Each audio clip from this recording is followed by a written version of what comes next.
Bonjour à tous et bienvenue ou re-bienvenue sur ma chaîne La Bibliothèque d'Emilia. Aujourd'hui c'est déjà l'heure pour moi de vous présenter les sorties du mois d'avril qui me font le plus envie. Alors comme vous allez le voir, ce mois est sous le signe de Michel Lafon.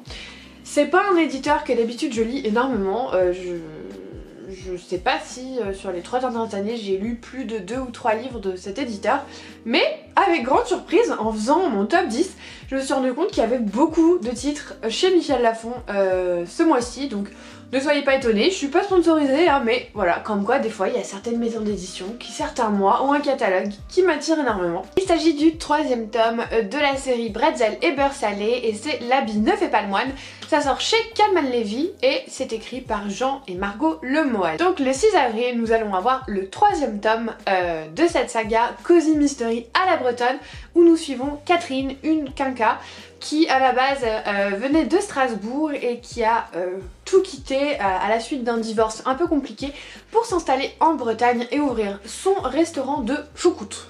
Voilà, elle ouvre son restaurant de choucroute. Sauf qu'à la soirée choucroute d'inauguration, quelqu'un meurt empoisonné.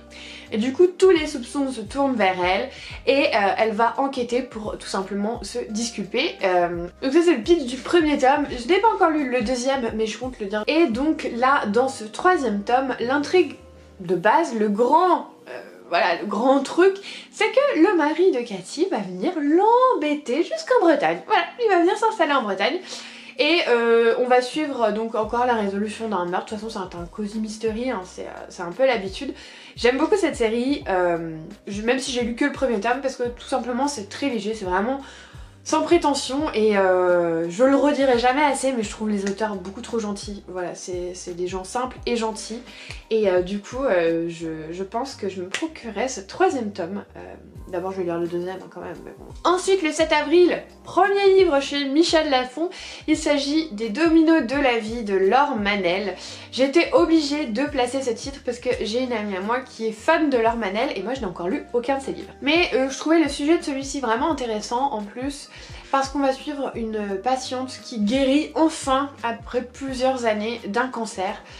Qui normalement devrait être heureuse en fait de savoir qu'elle n'a plus cette épée de Damoclès sur la tête, mais qui n'arrive pas à reprendre goût à la vie, qui reste complètement déprimée et qui a constamment peur que malgré que normalement elle est guérie, il y ait une rechute qui lui tombe sur la tête et elle n'arrive pas à sortir de ce cercle de maladie. Et elle va décider de se reprendre en main et d'essayer de vivre sa vie enfin, maintenant qu'elle le peut et que... Enfin pas qu'elle le peut, mais maintenant que le diagnostic est tel que normalement elle devrait plus retomber malade. Mais je trouve ça vraiment intéressant cette idée que même guéris, certains patients n'arrivent pas à croire à leur guérison en fait. Ils n'arrivent pas à accepter qu'ils sont plus malades. Et je me dis que pour commencer Laure Manel ça peut être assez sympa, même si c'est un sujet assez dur. Après de ce qui me semble, les romans de Laure Manel sont pas faits non plus pour ménager leurs lecteurs. Il me semble que c'est toujours des sujets quand même assez compliqués. Bien que j'en ai entendu que du bien et que ça fait du bien apparemment au cœur aussi, mais voilà, du coup je me laisserai bien tenter par celui-là. Le même jour, toujours chez Michel Lafon, sort le nouveau roman d'Olivier Norek qui s'appelle Dans les brumes de Capelan, je crois. Oui, il me semble. Et j'ai jamais lu du Olivier Norek non plus. Je sais pas pourquoi, pourtant c'est un auteur quand même qui est sur la scène francophone vachement mis en avant et je sais pas, j'ai toujours passé mon tour, j'ai toujours pas réussi à le trouver en bibliothèque ou alors c'était, j'avais perdu la hype, j'avais plus vraiment envie de lire.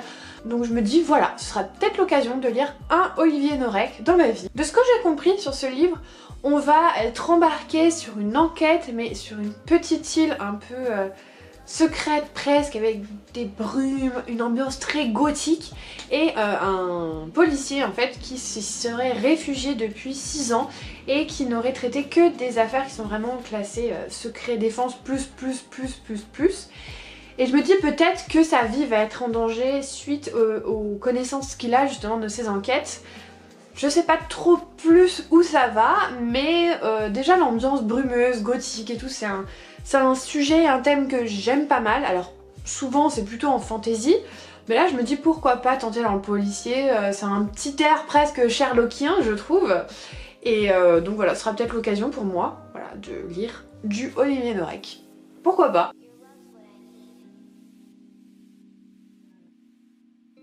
Ensuite on passe au 12 avril et cette fois chez Inceptio. J'ai encore lu aucun de leurs romans, même s'il y en a certains qui m'ont déjà fait de l'œil. Et celui-là, Royal, alors il y a une certaine com en ce moment, j'ai l'impression dessus, mais quand je faisais ma petite liste il y a quelques jours, voire quelques semaines, il n'y avait pas encore la com dessus, mais je trouvais ça super intéressant comme sujet, puisque c'est une dystopie où la royauté n'a jamais cessé. Il n'y a pas eu la révolution, on est toujours dans voilà, toutes ces castes avec la noblesse, le clergé, le tiers-état et je trouve ça assez sympa. Moi je suis vraiment fan d'histoire et notamment de toutes les périodes avec tous les rois de France. Enfin, j'aime vraiment beaucoup m'intéresser à ce genre de sujet, que ce soit en documentaire, en musique, en film, enfin voilà, c'est des sujets qui me parlent souvent. Et donc là on va suivre deux personnages, j'ai oublié les noms, excusez-moi, mais un qui vient je crois de la noblesse et un du tiers-état. Et du coup ils vont se rencontrer et peut-être qu'ils vont changer l'histoire, peut-être en faisant une nouvelle révolution. Je sais pas trop où ça va nous mener, mais le postulat de départ d'être vraiment dans cette France qui n'a pas connu la révolution, je trouvais ça super sympa et super intéressant et faudrait que je m'intéresse un petit peu plus à Inceptio parce que je trouve qu'ils ont quand même certains titres qui sont intrigants et qui sont pas énormément mis en avant. Bon celui-là il y a quand même pas mal de com dessus mais il m'intrigue vraiment. Je suis quasi sûre que je vais me le procurer. Ensuite le 14 avril on retourne chez Michel Lafon. Je vous avais dit hein, franchement cette vidéo est quasi dédiée à Michel Lafon, désolée. Puisque sort le roman de Laura Dave, la dernière chose qu'il m'a dite, c'est un thrilleresque on va dire, qui a eu d'énormes retombées dans le monde anglo-saxon et que j'avais très envie de découvrir. Il a gagné notamment les Goodreads Awards de la sélection thriller et franchement j'avais vraiment envie de m'y intéresser. Et là j'ai vu un peu par hasard qu'il était traduit et je me suis dit chouette, donc ça fait un mois que je l'ai lu et j'étais obligée de le mettre dans cette liste. On va suivre deux femmes, une à l'âge adulte et une jeune fille de 16 ans et en fait cette jeune fille c'est la fille du mari de la femme. En gros vous avez la femme qui s'est mariée avec un certain Owen qui avait déjà une fille de 16 ans et entre les deux voilà c'est pas le grand amour. En même temps entre une fille et sa belle-mère à ces âges là quand elles se rencontrent c'est pas voilà c'est pas l'âge en général on s'entend bien avec sa belle-mère, surtout quand on la connaît pas depuis toujours. Voilà. Enfin du moins depuis très longtemps, j'ai l'impression que là le mariage était quand même assez récent. Et un jour Owen disparaît sans laisser de traces et il dit seulement à sa compagne « Prends soin de ma fille ». La dernière chose qu'il lui a dite. Voilà. Et elles vont se rapprocher pour essayer de découvrir en fait ce qui s'est passé, pourquoi il a disparu, quels sont les secrets que Owen cachait, parce qu'apparemment il cachait énormément de secrets. Et il y a... c'est pour moi une sorte de thriller domestique mais qui va au-delà du thriller domestique et qui se rapproche vraiment d'un thriller classique. Mais il y a une petite base de thriller domestique pour après aller un peu plus loin dans la réflexion et dans l'intrigue et ça m'intéresse énormément.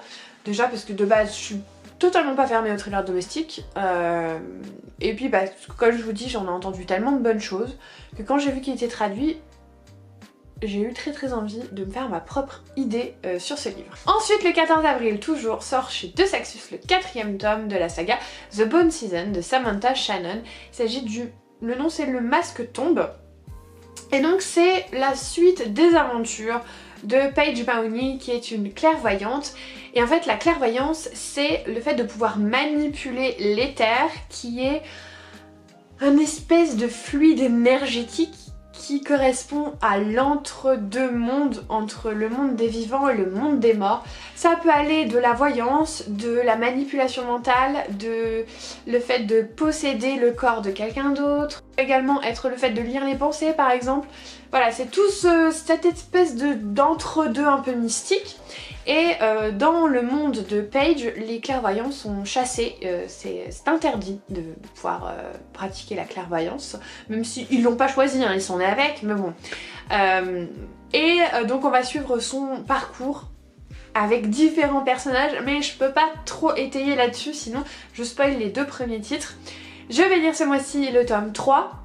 Et donc le tome 4 forcément, c'est une saga que j'aime beaucoup. Je voudrais juste aussi noter, j'ai plus la date en tête, mais qu'elle va sortir en format poche chez J'ai lu le premier tome. Et si je voulais vous en parler, c'est juste cette couverture, elle est trop belle. Elle est vraiment représentative de l'histoire.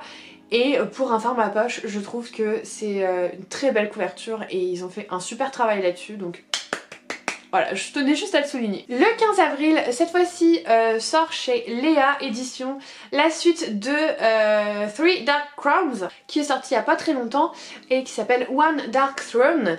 Et donc là, c'est le 2e tome de la trilogie, il me semble que c'est une trilogie. Je vais pas vous faire un résumé du 2e parce que déjà je me spoilerai moi-même, je n'ai pas regardé le résumé parce que j'ai pas encore lu le 1er tome, mais c'est un 1er tome qui m'intéresse énormément.